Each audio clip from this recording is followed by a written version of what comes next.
कहानी किसी एक इंसान की नहीं, हर उस इंसान की है जो जिंदा होकर भी सो रहा है। मैं आज तुम्हें मोटिवेट करने नहीं आया हूं, मैं तुम्हें सपने दिखाने भी नहीं आया, मैं आज तुम्हें जगाने आया हूं। क्योंकि दुनिया में सबसे खतरनाक लोग वो नहीं होते जो असफल होते हैं, सबसे खतरनाक लोग वो होते हैं जो जिंदा रहकर भी अपनी जिंदगी महसूस नहीं करते। अगर तुम्हें लगता है कि ये कहानी किसी और की है तो ध्यान से सुनना, क्योंकि अंत तक आते आते तुम्हें अपना चेहरा दिखेगा। एक आम आदमी, एक आम जिंदगी और अंदर दबा हुआ सपना। इस कहानी के आदमी का नाम मान लो रमेश।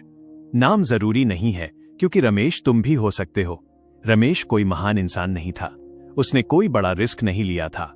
वो बस वही कर रहा था जो समाज उसे सिखाता है। पढ़ाई करो, नौकरी लो, सैलरी आए, ईएमआई भरो और धीरे धीरे खुद को भूल जाओ। सबसे खतरनाक बीमारी, जिंदा रहते हुए मर जाना। रमेश बीमार नहीं था, लेकिन वो हर दिन थका हुआ था।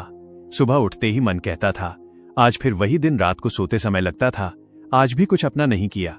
ये बीमारी बाहर से नहीं दिखती, इसमें बुखार नहीं आता, इसमें खून नहीं बहता, इसमें सपने मर जाते हैं।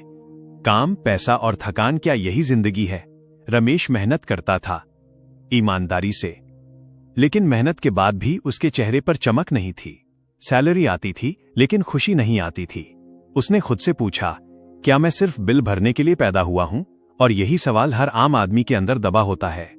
जब दूसरों की सक्सेस चुभने लगे, इंस्टाग्राम खोलो। कोई ट्रैवल कर रहा है, कोई स्टेज पर बोल रहा है, कोई फ्रीडम जी रहा है। रमेश देखता था और मन ही मन जलता था, लेकिन वो ये नहीं समझ पा रहा था कि जलन नहीं हो रही, अंदर कुछ जागना चाह रहा है।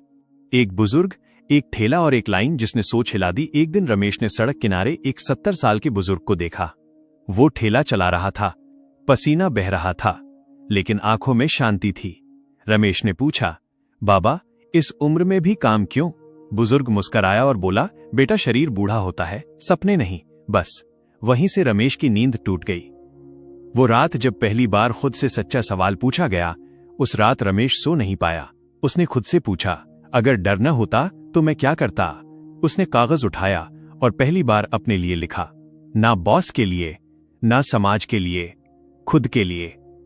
कागज पर लिखे सवाल और जिंदगी बदलने वाले जवाब। उसने लिखा, मुझे क्या पसंद है, मैं किसमें अच्छा हूं, मैं किससे डर रहा हूं? और हर जवाब के साथ एक डर टूटता गया। डर के साथ उठाया गया पहला छोटा कदम। रमेश ने नौकरी नहीं छोड़ी, लेकिन उसने बहाने छोड़ दिए। सुबह जल्दी उठना, सीखना शुरू करना, मोबाइल कम करना, खुद पर काम करना। छोटे कदम थे, लेकिन सही दिशा में थे। लोग हंसे, ताने मिले, लेकिन अंदर कुछ जाग चुका था। लोग बोले, इतनी मेहनत का क्या फायदा, इतने साल बाद क्या बदलेगा? लेकिन रमेश समझ गया था, जो लोग खुद से हार जाते हैं वही दूसरों को रोकते हैं। संघर्ष का असली मतलब टूटना नहीं, गढ़ना। असफलता आई, पैसे की दिक्कत आई, खुद पर शक आया, लेकिन उसने सीखा दर्द दो तरह का होता है, एक जो आपको तोड़ देता है और एक जो आपको मजबूत बनाता है। 2 साल का संघर्ष और एक नई पहचान 2 साल बाद। रमेश वही कर रहा था जो उसने उस रात लिखा था। वो अमीर नहीं था, लेकिन खुश था। अमीर नहीं, लेकिन जिंदा आंखों में डर नहीं, आग थी। अब रमेश को सोमवार से डर नहीं लगता था, अब उसे अलार्म से नफरत नहीं थी, क्योंकि अब वो अपनी जिंदगी जी रहा था। सबसे बड़ी ट्रेजेडी, पोटेंशियल के साथ कॉम्प्रोमाइज। रमेश ने समझ लिया, सबसे बड़ी हार फेलियर नहीं है, सबसे बड़ी हार है अपनी क्षमता से कम जिंदगी जीना। आज का सवाल, तुम थके हो या हार चुके हो?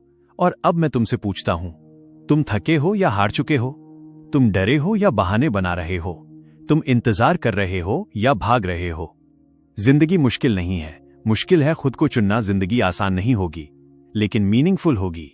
और याद रखना, आज नहीं तो कब, तुम नहीं तो कौन। कहानी अभी खत्म नहीं हुई है, असली शुरुआत अब है। अगर ये कहानी तुम्हें चुभी है तो इसका मतलब है तुम जिंदा हो। अब फैसला तुम्हारा है, सोए रहना है या उठना है, क्योंकि तुम्हारी कहानी अभी खत्म नहीं हुई है। क्या आप